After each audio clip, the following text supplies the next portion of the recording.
नील गगन में अधर हो, शोभित निज में लीन। नील कमल आसीन हो, नीलम से अति नील। सील झील में तैरते, नेमि जिनेस सलील। सील डोर मुझ बांध दो, डोर करो मत ढील। बोलिए 1008 श्री तीर्थंकर लेनी के मूल नायक नेमिनाथ भगवान की परम उपकारी दीक्षा प्रदाता संत श्रोमणी आचार्य गुरुवर विद्यासागर जी महामुनि राज की, पूज मुनि श्री 108 दुर्लभ सागर जी महाराज की।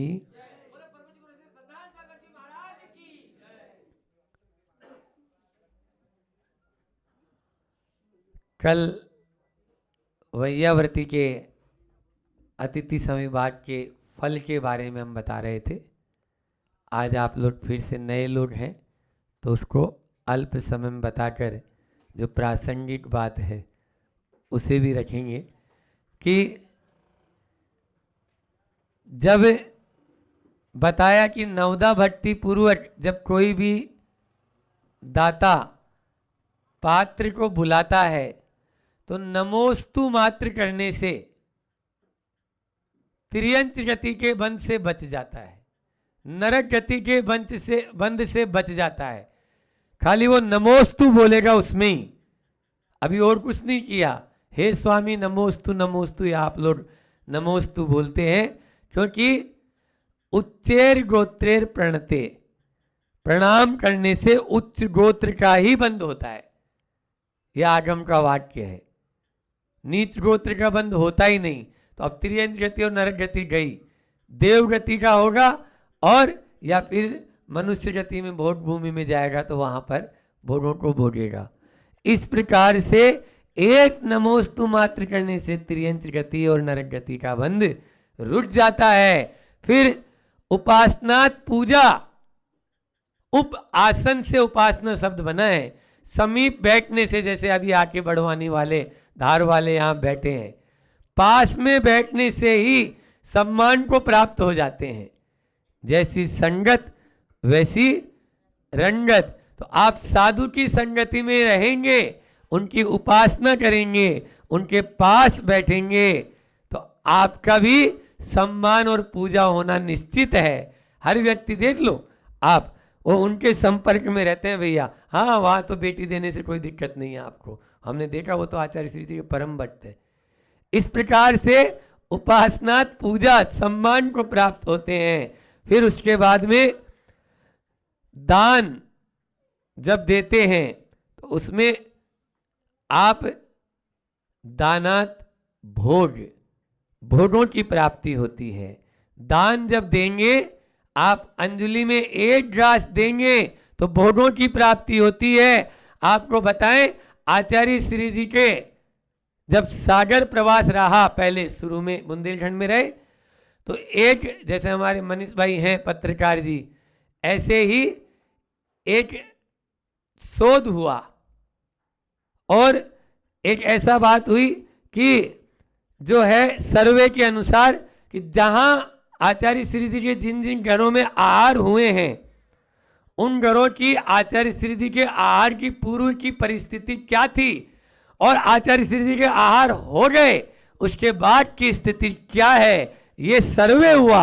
और सर्वे में ये पाया गया कि आचार्य श्री जी के आहारों के पहले जिन घरों में व्यवस्थाएं नहीं थी बिल्कुल भी, आज वो बूम में है, बिल्कुल सब एक से बढ़कर एक पैसे वाले हो चुके हैं। ये खुद सर्वे की रिपोर्ट में आया है, 1997-98 में ये सर्वे हुआ था, ये हकीकत है ये। तो हाँ, तो दानात भोग, दान देने से भोग आएगा। आप थोड़ा भी देंगे तो आप 1 देंगे, बोलते ना तू 1 रुपया देगा तुझे 10 लाख मिलेंगे, ऐसा बोलते हैं, तो ऐसा ही मिलता है। तो दानात भोग। और फिर चौथी बात बताई थी कि आप लोग ब्यूटी पार्लर में जाते हो काय के लिए, बोलो राजेश जी? हाँ, इसलिए सुंदर होने के लिए। लेकिन हमारे आचार्यों ने तो हजारों वर्ष पहले रत्नकंठ श्रावक आचार्य में कह दिया, भक्ति सुंदर रूपम, भक्ति के माध्यम से सुंदर रूप की प्राप्ति होती है। आप प्रभु की जितनी भक्ति करेंगे उतनी ही सुंदर रूप आपको प्राप्त होगा।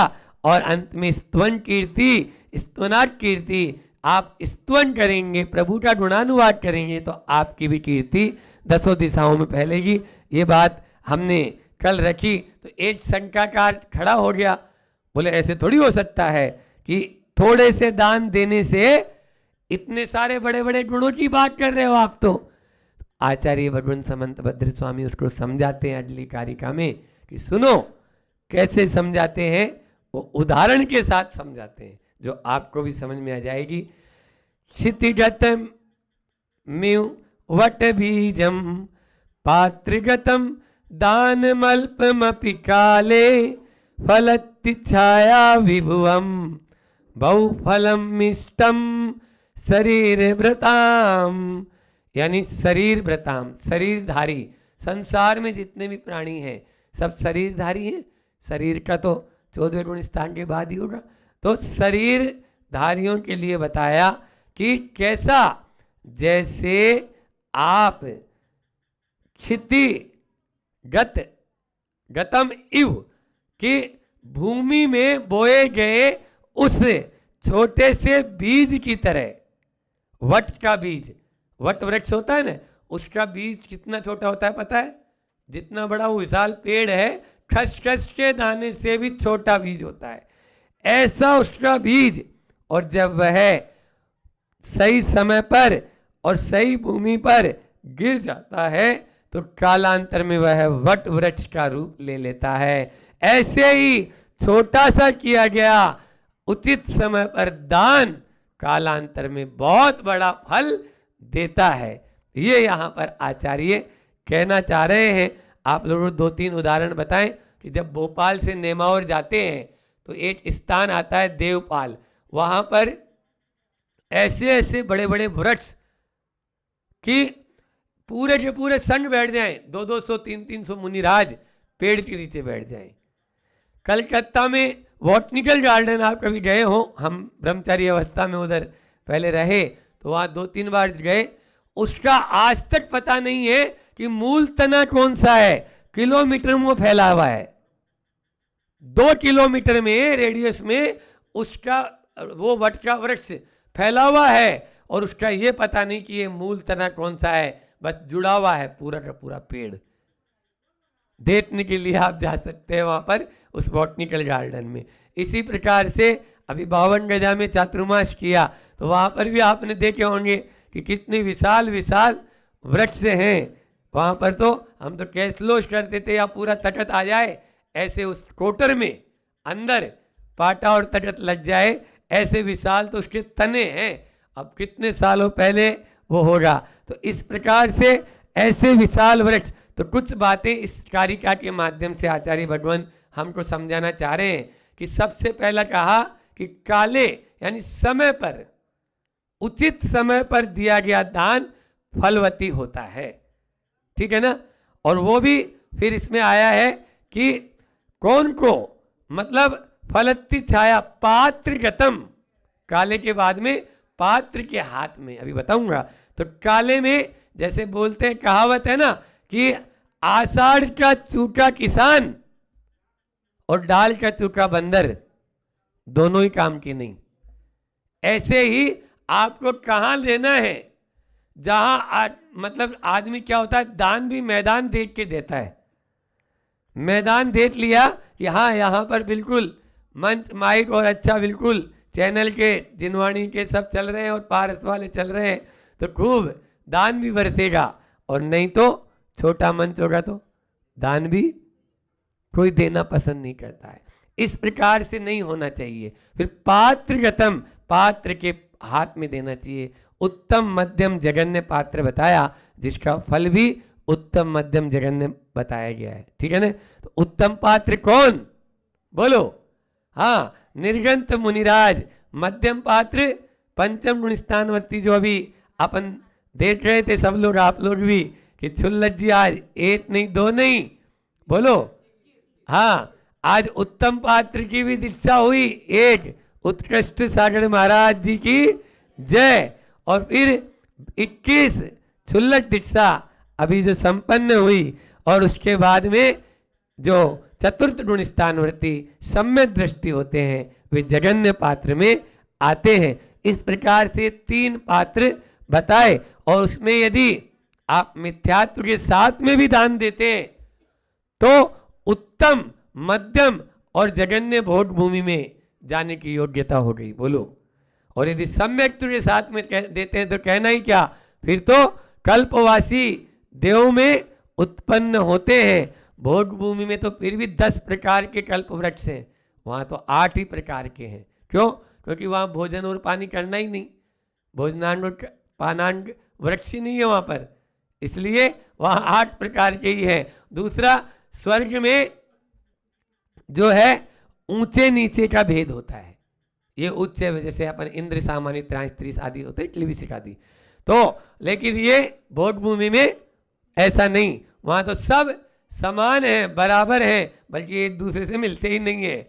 वहां तो अपने में मस्त रहते हैं भोगों में ही, और बस छीट और जमाई आई और इधर खत्म काम, उधर दूसरे पति पत्नी के रूप में फिर वापस अपना दूसरा जन्म ले लेते हैं उन्हीं के कोट से। इस प्रकार से चल रहा है। तो ये हो गया, तो पहला बताया काले, फिर पात्रगतम, और फिर आया इसमें छाया विभुवम, फलत्ति छाया विभुवम। जैसे पेड़ घनी छाया देता है, ऐसे ही साधु को दिया गया दान आपके लिए छाया प्रदान करेगा। आचार्य श्री जी का हाइकू है कि साधु वृक्ष है, साधु वृक्ष है, छाया फल प्रदाता, जो धूप खाता, जो धूप खाता, स्वयं धूप खाते हैं। इस प्रकार से वह साधु उन छाया और वैभव, विभव को देने वाले हैं, उनका व्यक्तित्व।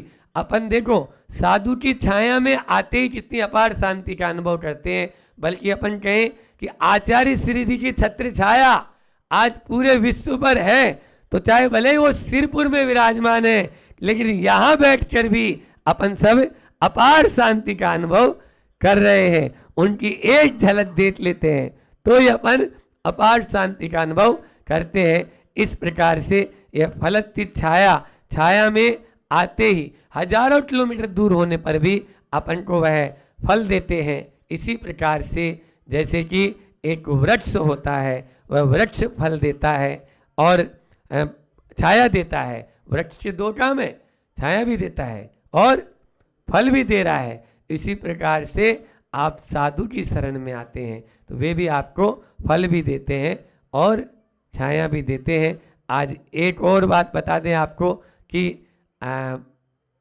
जो बहुत बड़ा कार्य था, लेकिन आप लोगों की सूझबूझ और आप लोगों की यूनिटी, एकता के माध्यम से वह कार्य आज वापस सरकार को लेना हुआ। मैंने 4 दिन पहले ही बोला था कि एकजुट हो जाओ। एकजुट होने के बाद में जैसे अलग अलग लकड़ियां होती है किसान की, तो कोई भी उनको तोड़ सकता है, लेकिन वो जब दूसरी क्लास में पढ़ाते थे गट्ठा बन गया तो अब कोई नहीं तोड़। विश्व जैन संगठन, अभी गुरुजी बोल रहे थे ना, विश्व जैन संगठन, हम तो बीजेएस तक ही थे, भारतीय नहीं, पूरे विश्व के जैनियों ने इसका पुरजोर विरोध किया।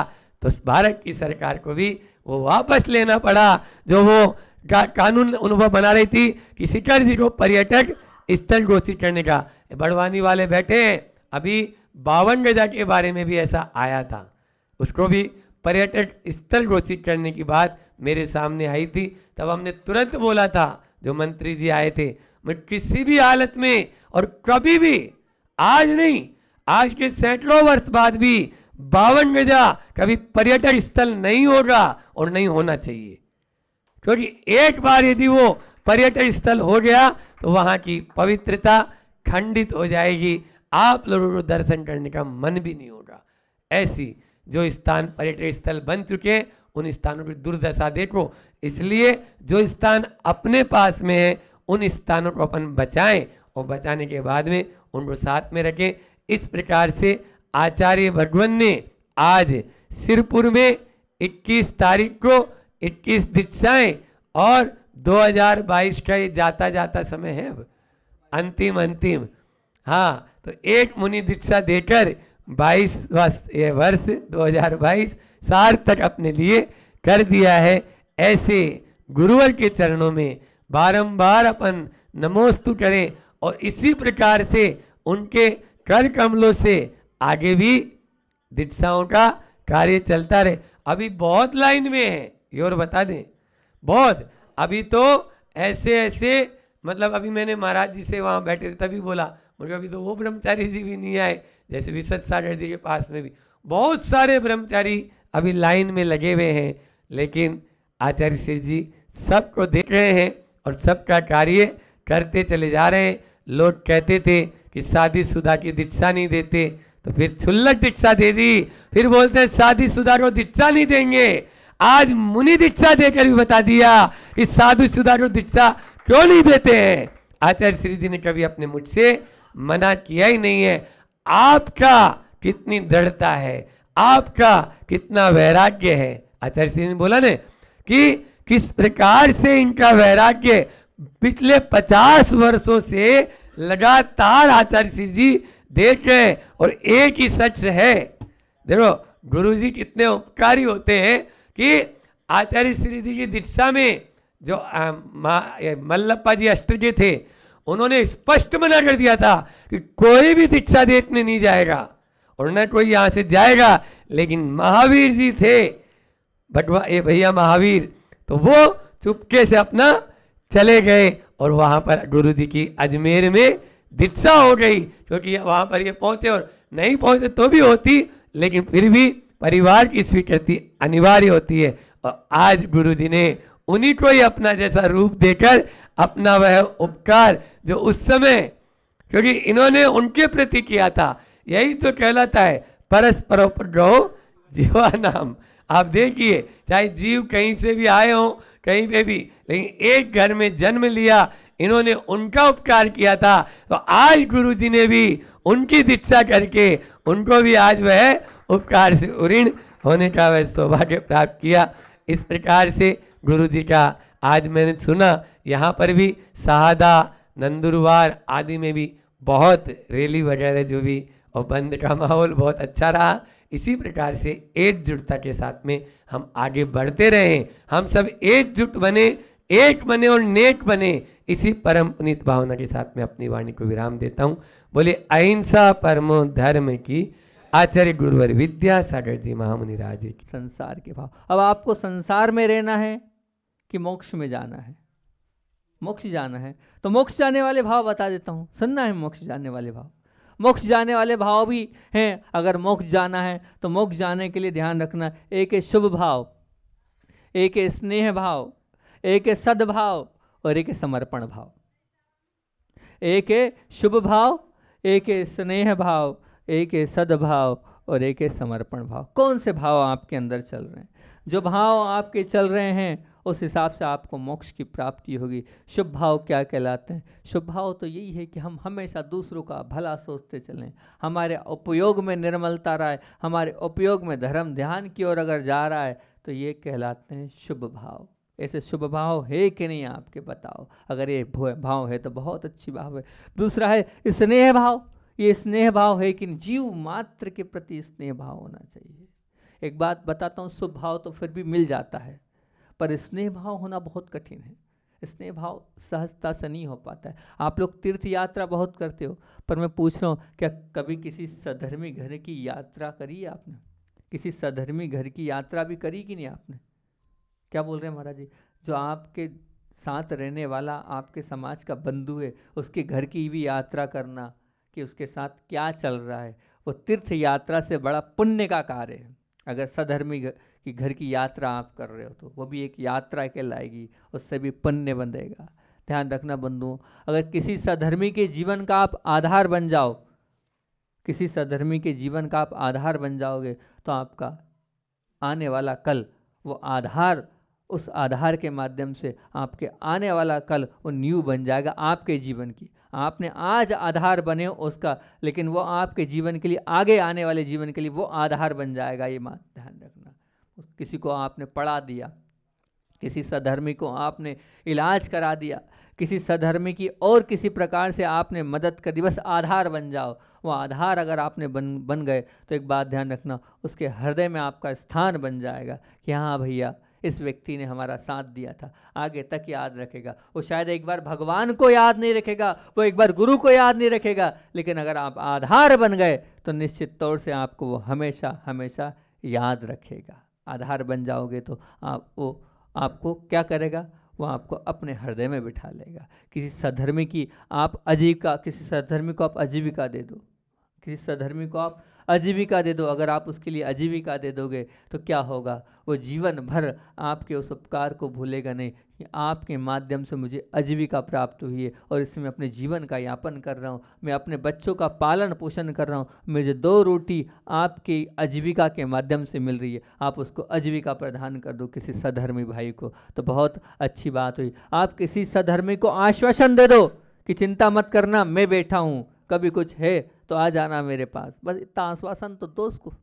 कभी आपने किसी को दिया ऐसा आश्वासन कि हाँ मैं बैठा हूँ, विकल्प मत करना, हर तेरी कठिन परिस्थिति, हर दुख में, हर संकट में कोई हो चाहे नहीं हो, मैं तो बैठा हूँ और मैं तेरे पीछे खड़ा हूँ, ऐसे आश्वासन दे देना, पीठ थपथपा देना, उसका तो भला होगा ही होगा, लेकिन तुम्हारा भी उसमें भला हो जाएगा। आज नहीं कल तुम्हें भी ऐसे आश्वासन देने वाला कोई ना कोई पीछे खड़ा मिल जाएगा। और चौथी बात है, किसी की सधर्मी की अगर आबरू इज्जत जा रही हो तो बचा लेना।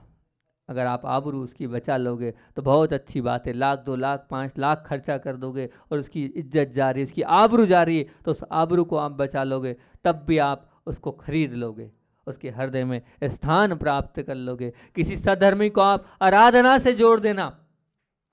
अगर अपना आपने आराधना से जोड़ दिया, अगर मान लीजिए विधान चल रहा है, विधान में बिठा देना, आप तीर्थ क्षेत्र जा रहे हो, तीर्थ क्षेत्र पे घुमा, उसको तीर्थ यात्रा करा देना, और किसी तरह से भी धर्म ध्यान से जोड़ देना। आपने अगर किसी सधर्मी को आराधना से जोड़ दिया, ये भी ध्यान रखना, एक बहुत बड़ी आपकी धर्म की यात्रा कहलाएगी। पहली चीज़ है जीवन में आधार बन जाना, दूसरा है आजीविका दे देना, तीसरा है आश्वासन दे देना, चौथा है आबरू इज्जत बचा लेना, और 5वां है आराधना में उसके लिए सहयोगी बन जाना। ये 5 चीज़ें याद रखना। फिर से बता रहा हूँ, किसी साधर्मी के आधार बन जाना, किसी साधर्मी की आजीविका में आप सहयोग कर देना, किसी साधर्मी को आश्वासन दे देना, और किसी साधर्मी की आबरू अगर जारी तो बचा लेना, और अगर किसी साधर्मी की किसी साधर्मी को आराधना से जोड़ देना। इन 5 चीज़ों को अगर आपने अपने जीवन में कुछ भी, मैं तो बहुत गरीब हूँ ऐसा मत सोचना, मैं बहुत छोटा हूँ,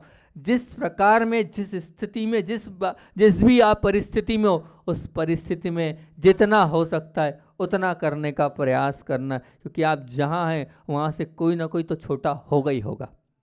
ऐसा मत मानना कि मैं ही छोटा हूँ, नहीं, मैं छोटा नहीं हूँ, मुझसे छोटा भी कोई ना कोई होगा। और हम तो ये कहते हैं, आचार्य भगवान बार बार कहते हैं कि आप अगर ऊंचा और आप और आगे बढ़ना चाहते हो तो हमेशा क्या करना चाहिए, हमेशा जो अपने से छोटे हैं उनकी आप मदद करते जाओगे, उनकी आप हेल्प करते जाओगे, उनका आप सोचते चले जाओगे, तो निश्चित तौर से ध्यान रखना, जो दूसरों के लिए सोचता है उसके लिए अपने आप देवता लोग उसकी मदद करते हैं, उसकी अपने आप पीछे से हेल्प करते हैं, अपने आप उसको ऊंचा उठाते चले जाते हैं। तो हमेशा आप दूसरों के लिए समर्पित हो जाओ। तो ये 5 बातें अगर आपके जीवन में आ गई तो बहुत अच्छी बात है। और फिर इसके बाद और आगे अपन इस पर कल चर्चा करेंगे, समय भी अपना हो गया। आचार्य भगवान का एक छोटी सी बात लेकर अपनी बात को मैं विराम दूंगा। बात उस समय की है, पूज्य गुरुदेव सन 1976 में खजुराहो प्रवेश किया था, और खजुराहो जब जा रहे थे तो वहाँ पर हवाई पट्टी देखी। जब हवाई पट्टी देखी, उस हवाई पट्टी को देखते ही आचार्य श्री जी ने, वो प्लेन आ रहा था, तो प्लेन आया, तो प्लेन को देखकर वहाँ पर पूछा कि क्यों भाई ये जो हवाई जहाज़ है ये किससे बनता है। तो जो एक सज्जन साथ चल रहे थे, उस सज्जन ने कहा, बोले आचार्य श्री जी ये जो है लोहे से बनता है। तो बोले नहीं आचार्य श्री, ये एल्यूमिनियम से बनता है। वो एल्यूमिनियम भी इस प्रकार का होता है, बहुत हल्का होता है और बहुत मजबूत होता है। अच्छा, बोले ऐसा क्यों? बोले ऐसा इसलिए कि ये जितना हल्का होगा तो उड़ने में जो है वो सुविधा होगी। तो आचार्य श्री जी उस वक्त अपना तत्व ज्ञान लगाते हुए बोलते, अच्छा इसका मतलब ये है जो जितना हल्का होगा वो उतना ऊपर उठेगा, जो जितना हल्का होगा वो उतना ऊपर उठेगा।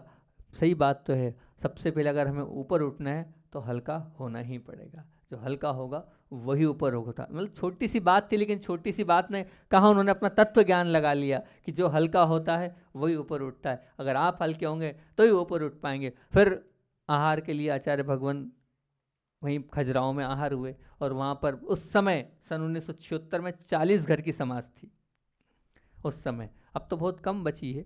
40 घर की उस समय समाज थी, और 40 घर की समाज में जब आचार्य भगवान आहार करने गए, और आहार करने गए, और योग संयोग की बात है, वहाँ प्रेम कुमार जी जो लॉज वाले थे उनके आहार हुए, और वो जब आहार हुए, आहार होने के बाद पहले ही ग्रास में अंतराय, और अंतराय हुआ। अंतराय होने के बाद जब आचार्य श्री जी आकर बैठे तो बड़े दुखी थे प्रेमचंद जी, और उन्होंने आचार्य भगवान से बार बार रोते रोते, पूरा घर रो रहा था। और सामान्य साधु और आचार्य श्री का अंतराय आ जाए तो फिर क्या स्थिति बनती है, तो मातम बन जाता है। तो बिल्कुल ऐसी स्थिति थी, और उन्होंने निवेदन किया, आचार्य भगवान कृपया करके प्रायश्चित दे दो, ताकि हम थोड़े तो कम से कम अपने कर्मों की जो पाप कर्म बने। तो आचार्य श्री ने बहुत अच्छा जवाब दिया, और उन्होंने कहा नहीं नहीं, ऐसा नहीं, आपके नहीं मेरे कर्मों का भी उदय था, तब तो अंतराय आया है। और फिर उसको कितने अच्छे से लिया, मन की बात चल रही थी तो उन्होंने समझाया, बोले देखो ऐसा है, आज है चतुर्दशी, और चतुर्दशी को उपास करना था, आज हमने उपास किया नहीं तो कर्मों ने उपास करा दिया। विकल्प क्यों कर रहे हो आप लोग, उपास तो करना ही था, नहीं किया था तो कर्मों ने उपास करा दिया। ऐसे आचार्य भगवान ने, तो प्रेमचंद जी ने बोला, आज सुबह से हमने 2 बातें गुरुदेव से सीखी कि हर स्थिति में अपने मन को समझा लो तो सब कुछ अच्छा होता है। और सुबह हमने आचार्य भगवान जब प्रवेश कर रहे थे, उन्होंने कहा जितना हल्के होंगे उतने ऊपर उठेंगे, तो आप भी जितना हल्का होंगे उतने ऊपर उठते चले जाएंगे। पहली बात उस दिन उन्होंने एक ही दिन में 2 बात उन्होंने प्रेमचंद जी ने सीखी थी। दूसरी बात क्या कि हर स्थिति में ये मान के उसको अगर आप स्वीकार कर लेंगे तो आपका जीवन सुखमय और अच्छा बनता चले। बोलिए आचार्य भगवान विद्यासागर जी महामुनि राज की जय।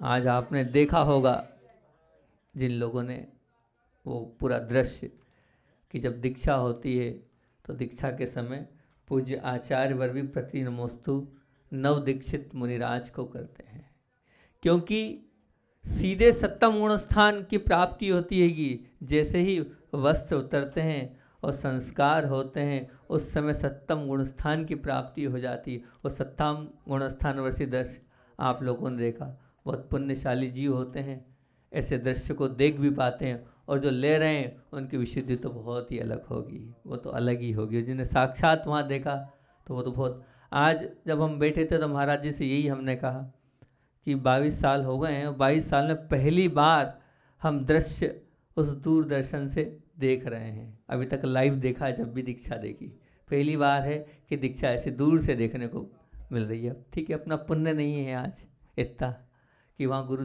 चरण में रहते और देखते, लेकिन भावना यही भाई कि जल्दी से जल्दी ऐसी दीक्षा हो तो ऐसे ही जैसे पूर्व में देखी वैसी देखने को हमेशा मिले। बहुत अच्छा लगा आज उन सब पुराने भैया लोगों का, आज 21 लोगों का कल्याण हुआ, और महाराज जी ने बताई है ऐसे और बहुत सारे भैया लोग हैं। हम तो आज ही भावना भाएंगे सबके साथ, इसी प्रकार से गुरुदेव उनको मौका दें और सबको दीक्षित करें, यही भाव है। अपनी चर्चा चल रही थी मन के ऊपर, और मन से अपन आए थे, कल तो लोग आए थे वही लोग फिर आज आ गए। तो कल चर्चा अपन ने करी थी मन के ऊपर, और मन में हमने आपको कहा था एक होता संसार भाव और एक था मोक्ष भाव। संसार भाव को दुर्भाव दुष्ट भाव में अपन ने समझा था, और मोक्ष भाव को 4 भावों में शुभ भाव, स्नेह भाव और सद्भाव और समर्पण भाव इस प्रकार से समझा था। और फिर पुनः आज बहुत सारे लोग आ गए तो फिर से कह देता हूँ, स्नेह भाव के लिए इतने सारे बड़वानी के लोग बैठे हैं, शायद निवेदन करने आए हैं बड़वानी के लिए। तो सधर्मी भाव, आपने तीर्थ यात्रा तो बहुत करी, लेकिन सधर्मी की घर की यात्रा करी कि नहीं करी। किसी सधर्मी के जीवन का आधार बन जाना, किसी सधर्मी के जीवन की आजीविका दे देना, किसी सधर्मी को आप आश्वासन दे देना, किसी सधर्मी की आबरू बचा लेना, और किसी सधर्मी की आराधना से आप जोड़ देना, तो यही आपका सच्चा स्नेह होगा। और स्नेह के बाद अपनी बात चली थी सद्भाव पर कि मुझे जीवन उत्तम मिले, ये मेरा भाग्य है। मुझे सामग्री उत्तम मिले ये मेरा सद्भाग्य है। सामग्री का सदुपयोग करना ये सौभाग्य है, और सामग्री मिले उसके प्रति उपेक्षा ये दुर्भाग्य है, और सामग्री मिली उसका दुरुपयोग महादुर्भाग्य है। अब 52 गजा वालों ने कितना लाभ लिया और कितनी उपेक्षा करी वो जाने। चतुर्मास में हम तो ऊपर थे, अब महाराज जी का कितना लाभ लिया आप जानो। आप सौभाग्यशाली हो, आप दुर्भाग्यशाली हो कि आप महादुर्भाग्यशाली हो। चिंतन कर लेना किस में आप हो किस में नहीं हो। फिर मैंने बात करी थी कि मेरे से होता नहीं धर्म के प्रति ये धारणा, दूसरी करना नहीं चाहता दूसरी धारणा, और तीसरी करने जैसा मानता नहीं ये तीसरी धारणा। दो धारणा वालों को तो फिर भी सुधार सकते हैं, लेकिन जो करने जैसा मानता नहीं है उसको तो हम 3 काल में नहीं सुधार सकते। और समर्पण पे जब बात आई थी तो मैंने कहा था एक ऐसी आंख आपके जीवन में होना चाहिए जिनकी आंखों में आपको आदर भाव दिखे, आनंद भाव दिखे, अभिनंदन भाव दिखे, और आक्रोश भाव दिखे, और अहो भाव दिखे, आक्रंदन भाव दिखे। ये भाव मतलब आक्रोश भाव से मतलब आपको डर लगे, जिनको देख के आप आनंद से पुलकित हो जाओ, आदर के साथ आपका मस्तक झुक जाए, अहो भाव हो जाए कि मैं ये काम करूंगा तो मेरे लिए गुरुदेव प्रसन्न हो जाएंगे, आक्रंदन भाव हो जाए, उनके दुख को देखकर आपके आंख से आंसू आ जाए। तो ये बात अपन ने कल करी थी इसी सद्भाव को लेकर, और आगे मैं बात प्रारंभ करता हूँ। एक भावों की बात चल रही है, सद्भावों की बात चल रही है। एक पहलवान था और पहलवान ने कुश्ती में 10 लाख रुपए जीत लिए। जब इनाम मिला तो इनाम की खुशी में बहुत खुश था, और खुशी के बीच में एक महिला पहुंची और महिला ने गिड़गिड़ाते हुए निवेदन किया कि आपको तो बहुत बड़ी रकम मिली है, कुछ उसमें से मेरे लिए सहयोग हो जाए, और मेरी बच्ची को कैंसर है, उसमें से 1 लाख रुपए की राशि क्या मुझे मिल सकती है। उसने निवेदन किया। जैसे ही निवेदन किया वैसे ही उन्होंने अपने पीए को बुलाया और पीए से बोला, क्या बोला कि इन्हें 1 लाख रुपए की राशि दे दो। अब पीए जो था वो बोल रहा पहले हमको सोचने दो, समझने दो, देखने दो, इतनी जल्दी क्या है। तो बोले पैसा मेरा है कि तुम्हारा है, तुम मेरे पीए हो कि मैं तुम्हारा पीए हूँ। नहीं नहीं वो तो ठीक है, जितना कह रहा हूँ उतना कर लो। और वैसे ही पहलवान की बुद्धि कहाँ होती है। अरे वाह बहुत समझदार हो आप लोग, तो जितना कह रहा हूँ उतना समझ लो आप। तो उसी वक्त उसने 1 लाख दे दिए, लेकिन मन मार के दिए कि ऐसा नहीं करना चाहिए, इतनी मेहनत की कमाई है और एकदम दे दी, कुछ सोचा नहीं, समझा नहीं, देखा नहीं, परखा नहीं, और उससे रहा नहीं गया। कुछ लोग होते हैं जो किसी की खुशी में खुश नहीं होते हैं, किसी की कृपा पर खुश नहीं होते हैं, ऐसे भाव वाले भी व्यक्तित्व होते हैं। आप लोग तो ऐसे नहीं हो ना। तो अब उससे रहा नहीं गया और वो देखने पहुंच गया, और जब वो देखने पहुंचा कि कहाँ रहती है, क्या रहती है, पता करके पहुंचा। पहुंचने के बाद आजू बाजू वालों से पूछा ये महिला है, इसके कितने बच्चे हैं। उन्होंने कहा 1 लड़का है 1 लड़की है। बोले लड़की, बोले वो लड़की ये तो अच्छी भली है। हाँ बोले अच्छी भली है, तो अच्छी खेल रही है, बोल रही है, हंस रही है, सब कर रही है, इसको कोई बीमारी नहीं। नहीं कोई बीमारी नहीं है इसको, तो सब बढ़िया है, घर भी ठीक दिख रहा है, सब दिख रहा है। मैं कह रहा था ना उसने बेवकूफ़ बना दिया। आखिर वो मानने को तैयार नहीं है। अब मैं क्या कर सकता हूँ। अब मैं मेरे बोलने के बाद भी अगर कोई नहीं माने तो। अब वो गया और जाने के बाद जो है अपने मालिक से उन्होंने यही बात बोली। बोले देखो मालिक हमने आपसे कहा था ना। क्या कहा था। बोले वो जो महिला, पहली बात तो ये बताओ तुम्हें किसने कहा कि उसके घर जाके देख के आना है। बोले वो मुझसे रहा नहीं गया। ऐसे कैसे की गलती। चलो कोई बात नहीं। तो बोले मैंने कहा था आपसे उसकी बालिका को कैंसर नहीं है। अच्छा कैंसर नहीं है, बहुत खुशी की बात है। नहीं है तो बहुत ही अच्छी बात है। नहीं है तो बोले बहुत अच्छी बात है, इसीलिए तो दिया था कैंसर ठीक हो जाए। अगर नहीं है तो और अच्छी। उसे ले लिए तो ले लिए, किसी काम से ही लिए होंगे, कोई मजबूरी होगी तभी तो लिए उसने, ऐसे थोड़ी यही होगी। हो सकता है मैं यूं नहीं देता, कैंसर के नाम पे दे दिए। ये ऐसे भाव होंगे आपके। अगर कोई झूठ बोल के आपसे पैसे ले जाएगा तो आप क्या करोगे। पहुंच जाओगे उससे लड़ने, पहुंच जाओगे उससे क्या कहने। ये है ऐसे सद्भाव आपके पास हो तो आप सद्भाव के मालिक है। और सद्भाव का जिनके अंदर मन में प्रवेश होगा वही ऊपर उठ सकता है और वही भगवान बन सकता है। अब विचार करना, सद्भाव की अपनी बात चल रही है। आपके हृदय में जगह रोकने वाले मित्र कितने हैं और आपके दिमाग में जगह रोकने वाले दुश्मन कितने हैं। जगह दोनों से रुक रही है, मित्र से भी और दुश्मन से भी। अब कितने हैं विचार करना, उनकी गिनती कितनी है, कितने लोगों ने रोका। एक बात ध्यान रखना कि अगर जो अच्छे लोगों के लिए आप हृदय में जगह रख रहे हो तो अच्छा अच्छा ही करता है, लेकिन अगर जिनके साथ दुश्मनी है निश्चित तौर से वो खराब होंगे आपकी नज़र में। अब वो खराब हैं तो आप खराब को आप अपने पास रखे हो तो आप अपने आप को भी खराब कर रहे हो। क्यों? क्योंकि आपने देखना वो पान सिमल वाले बेटे थे ना, कहाँ चले गए? तो एक पान अगर खराब होता है तो दूसरे सब पानों को खराब कर देता है, करता है ना नितिन भाई? ठीक बोल रहे ना हम? एक पान अगर खराब होता है तो सब पानों को खराब कर देता है। तो अगर एक खराब व्यक्ति को आपने अपने दिमाग में रख रखा है तो बताओ आपका दिमाग खराब होगा कि नहीं? खराब चीज़ तो खराब ही वस्तु देगी ना। तो फिर आपने क्यों रख रखा है उसको? क्यों आपने इस प्रकार से कर रखा है? अपने हृदय को विशाल बनाओ और उसको छोड़ते चले जाओ, जब भी आप अच्छे बन जाओगे। अहोभाव होना चाहिए, अगर किसी को दे रहे हो तो भी आपके अंदर अहोभाव होना चाहिए। हम तो ये कहते हैं बार बार कि आप 5 स्टार में जा रहे हो, वहाँ आप कोई मोल भाव करते हो? नहीं करते। आप मेडिकल में गए और मेडिकल वाले ने जितना बोला उतना तुरंत, वैसे ही डॉक्टर के पास गए, उसने बोला 1000 रुपये फीस लगेगी तो आप दे देते हो। शोरूम की सीढ़ी पे चढ़े और शोरूम की सीढ़ी पर जो बोला वो बिल आपको देना पड़ेगा, कोई बार्गिंग नहीं, कोई भी आप नहीं करते हो। पर आपकी कैसी धारणा है और कैसी गलत सोच है। सब्जी वाले के पास गए आप और वहाँ भाव तोल कर रहे हो, आप इतना कर दो, इतना कम कर दो, इतना कम कर दो। अब रिक्शे वाले से आप वो 20 मांग रहा है, 15 की बात कर रहे हो। क्या है ये आप सोचो, वहाँ वार्गिंग नहीं है और यहाँ वार्गिंग है। गरीब व्यक्ति के साथ आप वार्गिंग कर रहे हो। अरे इसको तो खुशी से देना चाहिए। मैं तो इतना कहता हूँ कि आप एक अपना बजट बना लो।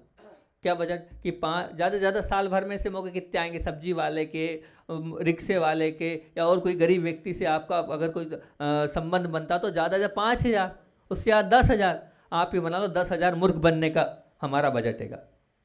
10,000 मूर्ख बनने का बजट हैगा। कम से कम उस 10,000 में आप जो बिना भाव तेल 50 के अगर 70 दे भी दोगे तो एक बात ध्यान रखना, आप शांति का अनुभव करोगे और उसको खरीद लोगे गरीब व्यक्ति को।